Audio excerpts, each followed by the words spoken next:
I am an immigrant son. I qualify as white, or European, or more particularly, Dutch.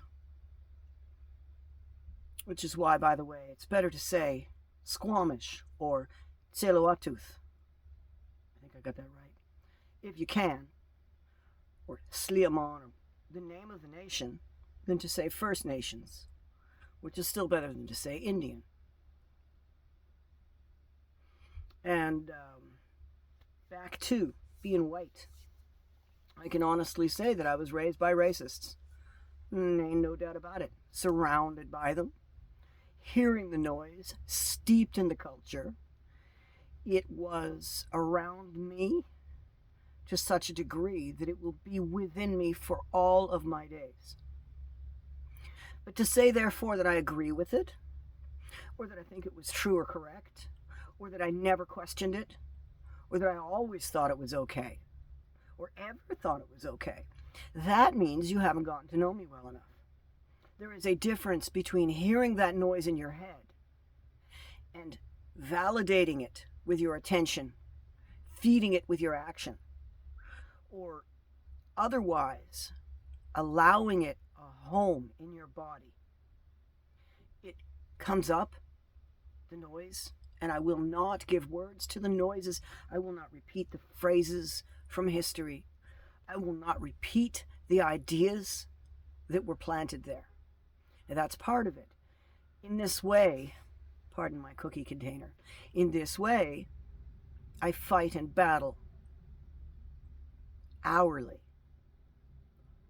the propaganda that was planted in my head by being raised by the people with whom I was raised, and in the society where I was raised.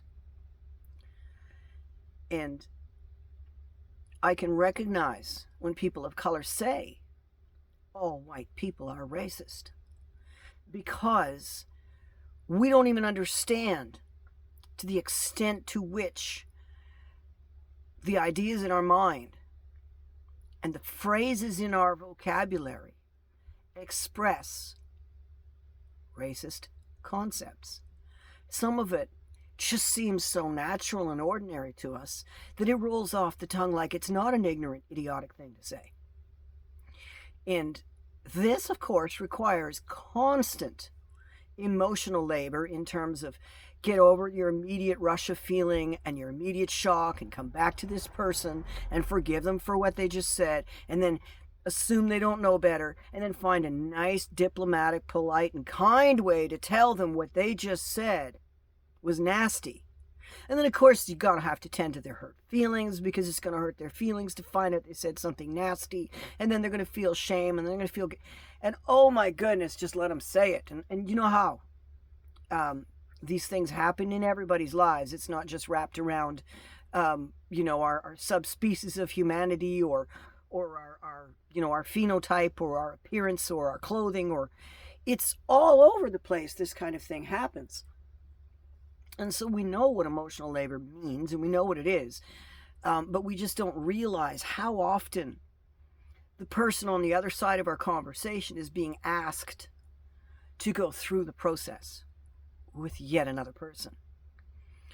And so when they tell us these things about ourselves, it's rather like throwing salt on a wound, to complain about it, to argue about it, to fail to hear what they're trying to say, and to understand what that feels like.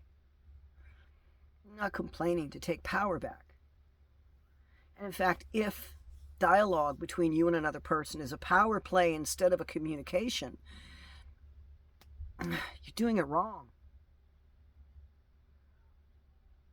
So, I don't know who or what I am in terms of what the world sees. In terms of my own self-image, I am a wizard. It's that simple. I am a wizard. And that means a bazillion things. And when people ask me if I do magic, I honestly say yes. And that also references a lot of different things. And so I feel comfortable with that. And in that, I also feel comfortable that I am changing continuously. The programming, the noise, the person that I am, the way that I respond to it, and how quickly I catch the wrong thoughts, the wrong ideas, how quickly I notice and invalidate things that bubble up from the past.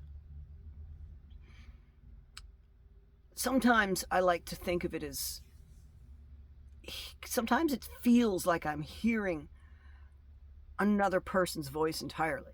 And that to me is a recorded loop tape from the past. Again, it's an echo of the past, just rattling around in some spot where it hasn't been, I don't know, scrubbed well enough, cleaned, brainwashed. And that to me is the sort of, programming that we throw into our kids' heads when we throw slogans at them, and we throw games at them, and we throw music at them, and then we point out a concept over and over and over again in a bunch of different places. Now that's teaching. But when the thing that we're teaching is fundamentally flawed and based on a lot of errors and erroneous connections and flimsy logic arguments, then we create people who are a little bit crazy and a whole lot hard to get along with. And our society's been doing that to us for a very, very long time. We are ableist. We are racist. We are queerophobic, like all of the rainbow. We are hateful towards neurodivergent people. We are dismissive towards people who need a little physical help. It's just such a wide range of ways that we've become a bigoted society. And none more so, I am sad to say, than the folks from the same economic and social class wherein I was raised. They have the most power. They have the most wealth. They have the most ability to change the world. And they themselves are unable to change themselves. But I'll tell you something, I don't give up hope. I don't know how long it's going to take. I don't know where it's going to come from. And I don't know exactly how it's going to come up.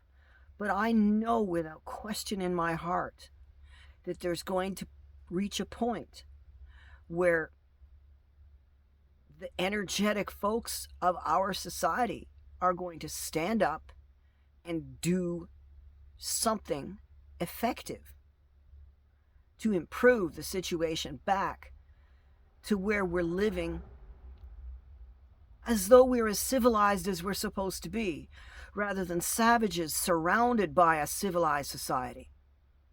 I mean, some of us are living the 18th century again here. It's one of the reasons I'm a bit of a historian. It helps me with things like food preservation and clothing making and foraging. And for crying out loud, this is nuts. It's the 21st century. What are we doing here? Anyways, long rant. Is there a point? Yes. The brain is plastic. You can always grow. You can always change. You are growing and changing. You are capable of directing that growth and change and being the conscious, mindful master of that change. So, always be mindful. Cutesy. And you don't have to be demure. But it can be pretty cute.